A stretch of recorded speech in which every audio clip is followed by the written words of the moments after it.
नमस्कार दोस्तों, आप सबका स्वागत है। जैसा कि आप इस समय देख रहे हो कि रेडियो ऑपरेटर के कटाव को लेकर बड़ी ऊहापोह की स्थिति है पूरे यूट्यूब पे। और जितने भी कैंडिडेटों ने एग्ज़ाम दिया है उनके भी जहन में कहीं ना कहीं एक असमंजस की स्थिति बनी बैठी है कि कटाव क्या जाएगी। और इसके इस विषय में आप लोगों ने निश्चित ही खूब भर भर के वीडियो देखे होंगे, लेकिन आपको जिस वीडियो पे आपको आपकी कटाव, आपके नंबर आपके और उस वीडियो के कटाव से मेल खा रहे, वो वीडियो आपको अच्छा लग रहा होगा। और जो भी आपके कटाव, आपके नंबर से कटाव ज़्यादा बता रहा होगा, वो वीडियो आपको बुरा लग रहा होगा। लेकिन हम लोग आज बात करेंगे कि एक्चुअली कटाव क्या रहने वाली है। और पिछले वर्षों में जो 2016 में पेपर हुआ था उसमें कटाव क्या रही थी। आयोग ने अपनी ऑफिशियली जो नोटिफिकेशन है, जब आपने 2022 में फॉर्म अप्लाई किया था जनवरी में, तब उसने ऑफिशियली नोटिस निकाली थी। उस नोटिफिकेशन में उसने क्या उल्लेख किया है, इन सारे परिदृश्यों में हम लोग बात करेंगे। यदि आप चैनल पे नए हैं तो वीडियो को अंत तक देखिएगा। और आप विश्वास मानिएगा कि इस वीडियो के बाद आपको रेडियो ऑपरेटर की कटाव में परेशान होने की आवश्यकता पड़ेगी नहीं। बाकी आपकी मर्जी, आप कटापी देखते रहें या री एग्ज़ाम पुलिस का या जो भी आपके एग्ज़ाम आगे लगे हों उनकी तैयारी करेंगे, ये आप पे निर्भर करेगा। वीडियो शुरू करते हैं। यदि चैनल पे नए हैं तो वीडियो को लाइक ज़रूर करिएगा और हाँ, सब्सक्राइब करते समय बेल आइकन ज़रूर दबाइएगा। जैसा कि आप इसमें देख रहे हो कि टोटल जो फार्म थे उनकी संख्या कितनी थी, 2430। और फार्म कितने पड़े थे, तो 5,39,841। इतने कैंडिडेटों ने फॉर्म अप्लाई किया था। और आपको ये भी डेटा पता है कि पूरा जो फॉर्म सबमिट हुए, इसके बाद जो कैंडिडेट के एडमिट कार्ड निकले तो इतने के निकले। लेकिन जो एग्ज़ाम हॉल पे बैठे हैं, जिन्होंने एग्ज़ाम दिया है, उनकी संख्या की बात करें तो 55% प्रेजेंट ही रही थी। कितने प्रतिशत, 55%। ठीक, आगे बात करें हम लोग। जैसा कि आप देख रहे हो कि जो आपकी 2430 वैकेंसी हैं, इनका विभाजन कैसे हुआ है, तो वर्कशॉप पे है 120, असिस्टेंट ऑपरेटर पे है 1374 और हेड ऑपरेटर पे है 936। अगर बात करें कि वर्कशॉप में कितने फॉर्म पड़े थे, तो 73,614। असिस्टेंट वर्कशॉप पे सबसे हाई फॉर्म पड़े थे, 3,89,711 फॉर्म पड़े थे। और हेड ऑपरेटर पे 76,516 फॉर्म पड़े थे। और इनमें सबसे ज़्यादा कटाव की अगर हम लोग बात करेंगे तो असिस्टेंट ऑपरेटर में कैंडिडेट भी ज़्यादा थे और कटाव भी इसकी ज़्यादा ही जाएगी। ठीक, अब हम लोग आगे से देखेंगे। यहाँ तक बात आपको निश्चित पता है। हाँ, पिछली बार की अगर हम कटाव की बात करें कि 2016 में जो कटाव आई थी वो 1800 प्लस वैकेंसी थी, कुछ वैकेंसी पे थी। उस पर तब जनरल की 113 गई थी, ओबीसी की 93 गई थी, एससी एसटी की बराबर गई थी, 80 गई थी। ठीक, और फीमेल के लिए कितनी गई थी, 90 गई थी। ठीक, अब अगर हम 80 की बात कर रहे हैं, 80 यानी उसी कटाव उतने पे गई थी जितना पासिंग मार्क था। एससी और एसटी के लिए कितनी थी कि भैया आपको 20 क्वेश्चन तो सही करने ही करने थे, करने ही करने थे, तब आपके तो 50% बनेगा जाके। तो यानी 20 20 20 यानी 80, यानी 4 टॉपिक थे, 4 सब्जेक्ट थे, उनमें तो 80 बनेगा जाके। तो एससी और एसटी की कटाव यहाँ तक सीमित थी, आप समझ सकते हो। ठीक, फीमेल की कटाव 90 गई थी। अब हम लोग बात करें कि जो वीडियो हम आपको बना रहे हैं, वीडियो जो दे रहे हैं, ये कई यूट्यूब चैनल हैं, बड़े बड़े चैनल हैं। उन सबका वीडियो देखने के बाद, लड़कों से मिलने के बाद, प्रीवियस ईयर की कटाव, प्रीवियस ईयर के पेपर का प्रारूप, प्रीवियस ईयर में कैंडिडेटों की उपस्थिति, सबको, सबका मंथन करने के बाद, सब में विचार करने के बाद तब बना रहे हैं। पहले हम लोग बात करेंगे कि ये जो कटाव है ये चैनलों की है। ठीक, ये RW चैनल एक है, उनकी ये कटाव है। बढ़िया चैनल है, बहुत अच्छा चैनल है। ठीक, और ज़्यादातर उनके जो बताते हैं वो ऑथेंटिक जानकारियाँ ज़्यादा होती हैं। लेकिन अंत में क्या होगा, ये है कटाव किसकी, तो देखो यूपी पी असिस्टेंट ऑपरेटर की, असिस्टेंट ऑपरेटर की है। ठीक, यानी वो उन्होंने ये उल्लेख कराया था कि 116 प्लस क्वेश्चन करने वाले कितने हैं, इतने हैं। 108 क्वेश्चन करने वाले कितने हैं कैंडिडेट, इतने। 122 क्वेश्चन अटेम्प्ट करने वाले कितने हैं, इतने कैंडिडेट हैं। 52 से 75 कैंडिडेट हैं। ठीक, ऐसे इन्होंने इसमें भी उल्लेख कराया है और ऐसे ही इन्होंने इसमें उल्लेख कराया है, यानी हेड ऑपरेटर पे। अब बात करें हम लोग कि असिस्टेंट ऑपरेटर की, अगर हम लोग बात करें, ये एक दूसरा चैनल है, हम लोग बात करेंगे, आप देखते चलोगे कि उसने कटा बताई है कि अनरिजर्व और ओबीसी की 115 से 125। निश्चित ही आप तुरंत देख के आप इसको गलत साबित कर दोगे, क्योंकि अब यूआर और ओबीसी के कटाव में बहुत फर्क पता नहीं चलता, बहुत फर्क नहीं समझ में आता, ना के बराबर फर्क आता है। आप पिछली कटाव 2-3 साल से देख ही रहे होगे। ईडब्ल्यूएस की इन्होंने बता दी 110 120, एससी एसटी को बता दी 105 115। अगर हम बात करें कि फिर वही बात है कि किसमें कितने फॉर्म पड़े थे, उनका ये उल्लेख है, इसको हम छोड़ते हैं। ठीक, अब हम लोग बात करेंगे कि जो एक ऑथेंटिक जानकारी रहेगी कि नई कटाव क्या रहने वाली है, और पिछले वर्ष का एनालिसिस करने के बाद क्या वास्तव में कटाव इतनी रहेगी। उससे पहले हम लोग देखेंगे कि जो नोटिफिकेशन है, जैसे कि इन चैनलों की बात करें, जितने भी चैनल थे आपने खूब देखा होगा, इन सब का अंत में शब्द यही आता है कि यह एक अनुमानित कटाव है, अनुमानित कटाव। और ये अनुमान किसके द्वारा लगाया गया है, तो इन लोगों के स्वयं के द्वारा ये कटाव का अनुमान लगाया गया है। अर्थात ऐसी कोई ऑफिशियली नहीं है कि नहीं इतनी जाएगी या इतनी कम जाएगी।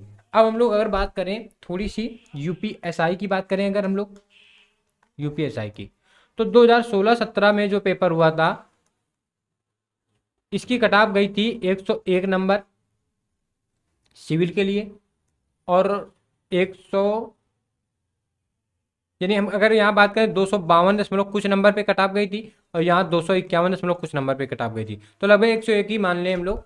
ठीक, यानी यदि जिसके 101 क्वेश्चन सही थे वो नौकरी कर रहे, वो नौकरी कर रहे, ये जनरल की कटाव थी। और इस बार अगर हम लोग बात करें एसआई की कटाव कितनी गई है, तो आपको तो अंदाजा होगा कि 127 प्लस क्वेश्चन वाले भी घर पे बैठे हैं, यानी इसकी कटाव बहुत ज़्यादा चली गई है। अब क्या, जैसे एसआई की कटाव इतनी ज़्यादा चली गई, तो क्या रेडियो ऑपरेटर की कटाव इतनी ज़्यादा जाएगी? इस बात का आंसर अब मिलेगा कि 9500 वैकेंसी थी एसआई पे, और इसमें बुलाए गए थे करीब 35-36 हज़ार लड़के, 35-36 हज़ार, अर्थात 2.5 गुना के आसपास, सॉरी 3.5 गुना के आसपास लड़के बुलाए गए थे, 3.5 गुना। और जितनी ये कटापें बनी है, पिछली कटापें जो आप स्क्रीन पे देख रहे हो, ये कटापें, ये कटापें, जितनी भी कटापें बनी है, इन सारी कटापों का केवल इस बेस्ड पे बनी है कि जो आयोग है, वो आयोग 2 से 2.5 गुना कैंडिडेट फिजिकल के लिए बुलाएगा, फिजिकल के लिए बुलाएगा 2 से 2.5 गुना। और जबकि उसने इसमें क्या किया था, 3.5 गुना के आसपास बुलाए थे, 3.5 गुना। अगर हम लोग बात करें जैसे कि रेलवे की कटाप, पिछली बार रेलवे की कटाप कितनी हाई फाई थी, और उसी हिसाब से नॉर्मलाइजेशन भी हुआ था। इस बार रेलवे की कटाप कैसी गई है और हिसाब से कैसे नॉर्मलाइजेशन हुआ है, ये सारी चीज़ें आपको पता होंगी। तो यहाँ जब दरोगा की बात कर रहे हैं, एसआई की, यूपीएसआई की बात कर रहे हैं, तो यहाँ पे कटाप 3.5 गुना पे बनी थी जाके, 3.5 गुना पे बनी थी जाके, और ये नॉर्मलाइज पे बनती है, नॉर्मलाइजेशन पे बनती है। ठीक, अब नॉर्मलाइजेशन में फ़ायदा ज़्यादातर होता ही है, और इस बार नॉर्मलाइजेशन में जैसा कि है कि पेपर का, जैसे भी आपने पेपर जिस भी शिफ्ट में दिया होगा, इसके बाद आपने निश्चित ही एनालिसिस ज़रूर किया होगा दूसरे शिफ्टों के कैंडिडेटों से, वीडियो के माध्यम से या मिल के, तो जाहिर सी बात है कि आपको कहीं ना कहीं आपका जो है वो सरल लगा होगा, और किसी न किसी कैंडिडेट से मिलने के बाद आपका अपना पेपर कठिन भी लगा होगा। यानी औसतन है कि जो कटाप बनेगी, वो उसमें जो नॉर्मलाइजेशन का मामला रहेगा, वो 5 से 15 नंबर तक नॉर्मलाइजेशन की उम्मीद रहेगी, ऐसा भी बताया जा रहा है। लेकिन अब हम लोग बात करेंगे कि जो ऑफिशियली नोटिस रही है, उस नोटिस में आयोग ने किस बात का उल्लेख किया है, उसने फिजिकल के दृष्टिकोण से क्या कहा है, और ये आपको सरकारी जड़ पे जब आप नोटिस डाउनलोड करोगे तो वहाँ पे ना मिलेगी। हम आपसे बताएंगे कि ये नोटिस आपको कहाँ मिलेगी, उसको भी बताएंगे। लेकिन उससे पहले हम लोग चलते हैं नोटिस पे, नोटिस को देखते हैं। हम लोग देख रहे हैं नोटिस की तरफ आए हैं। जैसा कि आप देख रहे हो कि ये नोटिस है कब की, तो इस नोटिस का उल्लेख 6 जनवरी 2022 में किया गया था।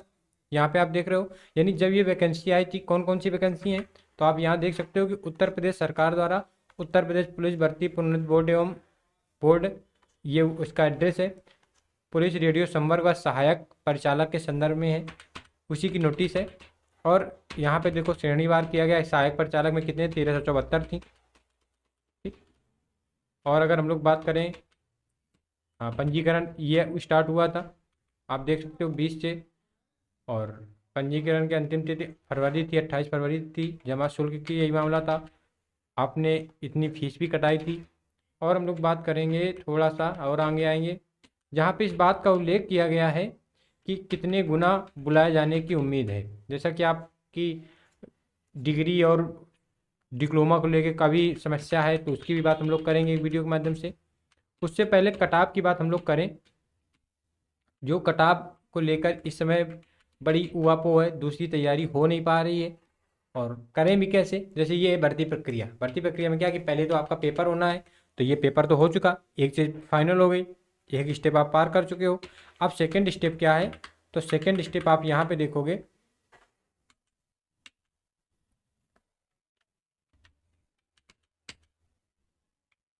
एक मिनट देखिएगा आप।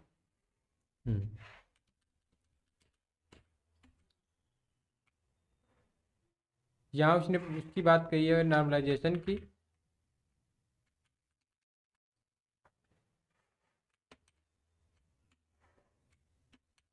ये नॉर्मलाइजेशन है कि ऐसे नॉर्मलाइजेशन किया जाएगा, उससे अपने को कोई मतलब नहीं है। यहाँ पे उसने बात कही है जो आपके स्क्रीन पे दिख रही है, और इसी पे उसने बात ये कही है कि आपको कितने गुना लड़के बुलाए जाने की उम्मीद है।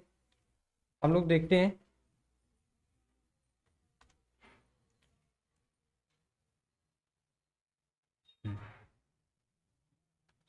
चल, करें नॉर्मलाइजेशन के बाद, यानी जो प्रस्तर एक यानी पैरा एक में जो वर्णन है नॉर्मलाइजेशन का कि कैसे नॉर्मलाइजेशन किया जाएगा, उसके बाद ऑनलाइन लिखित परीक्षा में सफल अभ्यर्थियों के नॉर्मलाइज्ड प्राप्तांकों की श्रेष्ठता के नॉर्मलाइजेशन पे कटाव बननी है, नॉर्मलाइजेशन के बाद कटाव बननी है। ठीक। प्राप्तांकों के श्रेष्ठता के आधार पर उनसे अभिलेखों की समीक्षा व शारीरिक मानक परीक्षा में सम्मिलित होने की अपेक्षा की जाएगी। अभिलेखों की समीक्षा एवं शारीरिक मानक परीक्षा में बुलाए जाने वाले अभ्यर्थियों की संख्या कुल रिक्तियों की संख्या को ध्यान में रखते हुए निर्धारित की जाती है। मोस्ट इंपॉर्टेंट पॉइंट है ये पैरा। क्यों? क्योंकि अभी तक एसएससी जीडी में क्या था कि 3 गुना कैंडिडेट बुलाए जा रहे थे, 2022 में क्या हुआ कि 6 गुना कैंडिडेट बुलाए गए, यानी एकदम उसने बढ़ा दिया, एकदम उसने बढ़ा दिया। यदि अब यहाँ पे लॉजिक क्या चलेगा, यदि वो फिजिकल महीने 1.5 महीने के अंदर अंदर करा लेगा आयोग, तो ये मानिए कि कम से कम वो 5, 5.5, 6 गुना बुलाएगा।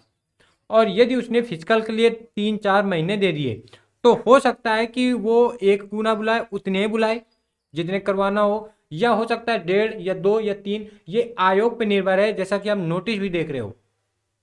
और यदि आपको ये नोटिस चाहिए, और इसमें क्या क्या है कि जैसे देखो हाइट का मामला है कि नहीं, हाइट कितनी होनी चाहिए, ठीक, कि 1.68 होनी चाहिए हाइट, 1.68 हाइट होनी चाहिए पुरुषों की। उसमें भी पुरुषों में कैसे समान, अन्य पिछड़े वर्ग, अनुसूचित जातियों के लिए, अनुसूचित जनजातियों के लिए 160 सेंटीमीटर होनी चाहिए। अगर हम बात करें सीना की, तो 79 सीना नॉर्मल होना चाहिए, 84 सीना फुलाव के बाद होना चाहिए, यानी 5 सेंटीमीटर जरूरी है, अनिवार्य है फुलाना। अगर हम बात करें महिलाओं की, तो महिलाओं की जो हाइट है वो 152 सेंटीमीटर होनी चाहिए।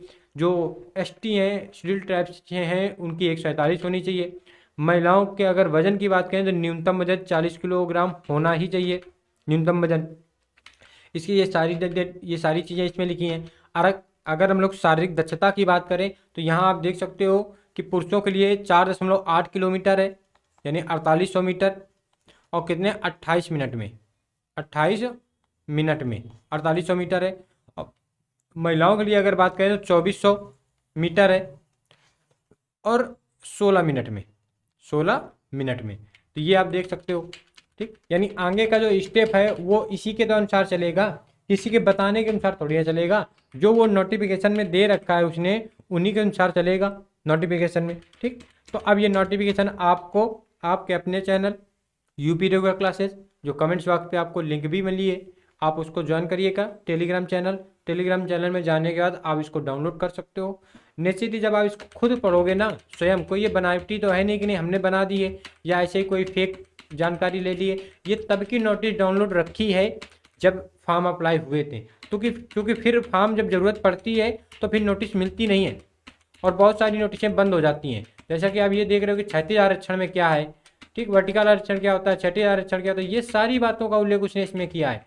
और जो भी पैरा आपको समझ में ना आए, हालांकि अभी केवल आप इतने ही देखिए कि कटाप का उल्लेख तो उसने ऐसा कुछ नहीं किया है कि कटाप कितनी जाएगी कितनी ना जाएगी और आप बिला वजह परेशान हैं। हमने बहुत देखा है कि उसमें सीधे यूट्यूब पे लिख के आता है कि आ गया रिजल्ट और कुछ नहीं है। 15-20 मिनट उसने लेक्चर दिया है, उसका व्यू हुआ है, उसका वॉच हुआ है, तुमने देखा है, उल्लू बन गए हो। हम फिर आपसे कह रहे हैं, हमने एक और वीडियो बनाया था जब आंसर की आई थी तब भी हमने यही बात कही थी कि आप इतना क्यों परेशान हो रहे हो। कटाप आएगी, कटाप आपने अपना 100% दिया है, आपने अपना 100% दिया है कि नहीं दिया। यदि आपने अपना 100% दिया है तो दोस्त तुम्हें परेशान होने की आवश्यकता नहीं है, बिल्कुल परेशान होने की आवश्यकता नहीं है। तुम्हारा स्कोर बेहतर रहेगा, तुम जितनी उम्मीद कर रहे थे तुम उससे बेहतर करके आए हो। अब ये डाल दो कि वैकेंसी, एक तो कम वैकेंसी थी और दूसरी बात, तो अब आपको दूसरी बात पे बिल्कुल परेशान होने की आवश्यकता नहीं है। ये कटाव को लेकर बार बार आपके इस चैनल पे वीडियो इस वजह से नहीं बनाई जाती क्योंकि कटाव का कोई निर्धारण क्राइटेरिया नहीं होता। हाँ, हम बनाते रहें, आप देखते रहो, उल्लू बनते रहो। क्या मतलब बन रहा है? आप पढ़ाई करिए, आपकी आगामी परीक्षाएं लगी हैं, आपका री एग्जाम कांस्टेबल का लगाओ तो आप कांस्टेबल की तैयारी करिए, यूपी कांस्टेबल की। और यदि आपका नहीं लगा है तो फिर आप आगे रेलवे की वैकेंसी जैसे टेक्नीशियन की आ चुकी है, इसका भी इस बार सिलेबस बदल चुका है, इसका भी जो जो सिलेक्शन प्रक्रिया है वो भी बदल चुकी है। उसकी भी बात हम लोग बात करेंगे नेक्स्ट वीडियो पे। तो आप इनका फ़ायदा उठाइए। आप कटाव के चक्कर में दोस्त बिल्कुल ना परेशान हुए, कटाव जो जाननी होगी वो जाएगी। हमने आपको दिखा दिया है कि कटाव को लेके क्या आयोग कह रहा है, यानी वो खुद ही निर्धारित नहीं है ना कि कितने गुना बुलाएगा। तो ऐसे कैसे कि जैसे किसी ने कह दिया कि नहीं 3 गुना बुलाएगा तो 122 कटाव जाएगी, 4 गुना बुलाएगा तो इतनी कटाव जाएगी, ऐसे कैसे? वो उसने बता दिया। आपके नंबर उससे कम है तो आप परेशान हो गए, आपको उलझन हो गई कि अब हमारा क्या होगा। कुछ नहीं, आपका सिलेक्शन होगा ना इस वाली वैकेंसी में तो नेक्स्ट वैकेंसी में, ना नेक्स्ट वैकेंसी पे तो नेक्स्ट वाली पे। क्योंकि यदि आप कंपटीशन में उतरे हो तो आपको तन मन धन प्लस धैर्य के साथ लगे रहना है, सिलेक्शन ले ही के हटना है। वैकेंसियां आज आई है, 2 साल बाद कंफर्म होगी, तुम 2 साल बाद ज्वाइनिंग ले लेना, लेकिन तुम्हें पढ़ते रहना है। रेलवे की वैकेंसी अब जैसे आई है, आरपीएफ की आने वाली है, इसकी आने वाली है, उसकी बात करेंगे तो आप उसमें तैयारी में लगो। आप कटाव की टेंशन बिल्कुल भूल जाओ, आप कटाव देखते रहोगे, आपके मन का जो बता देगा आप उस पर खुश हो जाओगे, जो आपके मन के विपरीत चला जाएगा आप दुखी हो जाओगे। तो आपको बिल्कुल परेशान नहीं होना कि नहीं कटाव क्या जाएगी। और जैसा कि हमने आपको बताया है कि कटाव का कोई क्राइटेरिया नहीं होता, जिन यूट्यूब चैनल वालों ने बताया है तो अंत में उनके शब्द यही होते हैं जो हम आपसे कह रहे हैं कि ये कटाव जो है ये अनुमानित कटाव है, हो सकता है इससे ज़्यादा भी चली जाए और हो सकता है इससे कम चली जाए। तो आपको वो ज़्यादा वाली बात समझ में आ जाती है कि हो सकता है ज़्यादा चली जाए, हमारा क्या होगा। अरे तुम्हारा सिलेक्शन होगा और फिर अगर जिसने थोड़ा सा अच्छा पढ़ा होगा तो उसका हो जाएगा। भाई अगर किसी ने तुमसे थोड़ा सा अच्छा पढ़ रखा है तो उस दोस्त का हो जाएगा। ठीक है, इस बार वाले में नहीं हो पा रहा है, अगले बारे में हम लोग होंगे। तो कोशिश करते रहना है, ज़्यादा कटाव के चक्कर में बिल्कुल नहीं पड़ना है। कटाव के चक्कर में पड़ोगे परेशान हो जाओगे। हाँ, अब महत्वपूर्ण बात अगर हम लोग करें तो जैसा कि आपके लिए महत्वपूर्ण जानकारी कि यदि आप स्टेट में या सेंटर में किसी भी वैकेंसी की तैयारी कर रहे हो और आपको जीएस में और हिंदी में बेहतर स्कोर चाहिए, स्टैटिक भी करंट भी, तो इन सब के लिए आपके अपने चैनल यूपी रेगुलर क्लासेस में, और विशेषकर यदि आप यूपीपीएससी में हो, यूपीपीएससी में आप आरओ में हो या यूपीपीएससी में आप हो, यूपीएससी का जो यूपीपीएससी का एसे राइटिंग होगा या लेटर होगा, इस सब की तैयारी यानी मेंस की भी तैयारी आपको कराई जाएगी। और उससे पहले प्री में आपको बेहतर स्कोर के लिए बेहतर कंटेंट प्रैक्टिस के साथ, यदि आपने इससे पहले पढ़ा है लर्निंग तो बहुत अच्छी बात है, नहीं भी पढ़ा है तो भी आप ये मानिए कि आप को प्रैक्टिस के माध्यम से इतना प्री में इतना बेहतर स्कोर करा दिया जाएगा, प्रैक्टिस प्लस करंट, जीएस की प्रैक्टिस और करंट के साथ इतनी प्रैक्टिस करा दी जाएगी कि आप प्री में, वो आरओ का प्री हो, एआरओ का प्री हो या यूपीपीएससी का प्री हो, आप बेहतर स्कोर करोगे। और ये दोनों जो फॉर्म हमने बताया कि आरओ एआरओ या यूपीपीएससी, इनके जो कट ऑफ होती है उस कट ऑफ का क्राइटेरिया तय होता है कि नहीं 90, 95, 100 ऐसे क्राइटेरिया तय होता है। इससे ऊपर कट ऑफ ना अभी तक गई है और ना ही जाएगी, क्योंकि मेंस में छटनी ज़्यादा होती है और कठिनता प्री में है, प्री में ही कठिनता है, प्री में ही तुम्हें बेहतर स्कोर करना है। तो इसके लिए आपके अपने चैनल यूपी रेगुलर क्लासेज में जीएस और हिंदी के लिए बेहतर यूपीपीएससी के सीसेट का मामला हो या आरओ एआरओ में जो 60 नंबर की हिंदी 6 टॉपिकों की मामला हो, अब तो समय दोनों के लिए बेहतर है। इन दोनों के स्ट्रेटजी के बारे में हम लोग एक विस्तार से वीडियो लाएंगे कि कुछ कैंडिडेट ऐसे भी हैं जिनको सिलेक्शन प्रोसेस भी नहीं पता कि नहीं कैसे क्या है, प्री क्या है, मेंस क्या है, फाइनल क्या होगा, कैसे क्या होगा, सारी चर्चाएं करेंगे। तब तक यदि आप चैनल पर नए थे, यहाँ तक वीडियो देखा है तो निश्चित ही आपको वीडियो अच्छा लगा होगा। चैनल को सब्सक्राइब करिएगा, हाँ बेल आइकन जरूर ऑन करिएगा, क्योंकि ऐसे ही जानकारी भरी वीडियो आपको समय से मिलते रहे, इसके लिए आपको बेल आइकन ऑन करना पड़ेगा। मिलते हैं नेक्स्ट वीडियो पे। आई होप आपको अब किसी की कटाप देखने की आवश्यकता न पड़ेगी, हमारी बात आपको निश्चित ही समझ में आई होगी। और हम फिर आपसे रिपीट करेंगे कि आप कटाप का ये गोरख धंधा छोड़िए, कटाप के चक्कर में बिल्कुल ना पड़िए दोस्त। जो कटाप जाएगी वो कटाप पे छोड़ दो, आयोग पे छोड़ दो, आप अपने आगामी जो पेपर है, आगामी जो वैकेंसी है उसकी तैयारी में लग जाइए। ठीक, हमें विश्वास है कि आप इस बात को जरूर समझेंगे, क्योंकि आप सीनियर कैंडिडेट हैं। ये न्यूकमर कैंडिडेट होते तो कहीं तक एक बात सोचने की हो जाती है। सीनियर कैंडिडेट को इन सब चीज़ों में, उलझनों में कतई ना पड़ना चाहिए, क्योंकि वो कई कटापों को देख चुका है, कई वीडियो को देख चुका है वो, कि हर बार उनकी कटाप का क्या मामला होता है। ठीक, तो मिलते हैं नेक्स्ट वीडियो पे। तब तक के लिए सभी दोस्तों को यूपी रेगुलर क्लासेस की तरफ से प्यार भरा नमस्कार। जय हिंद, वंदे मातरम।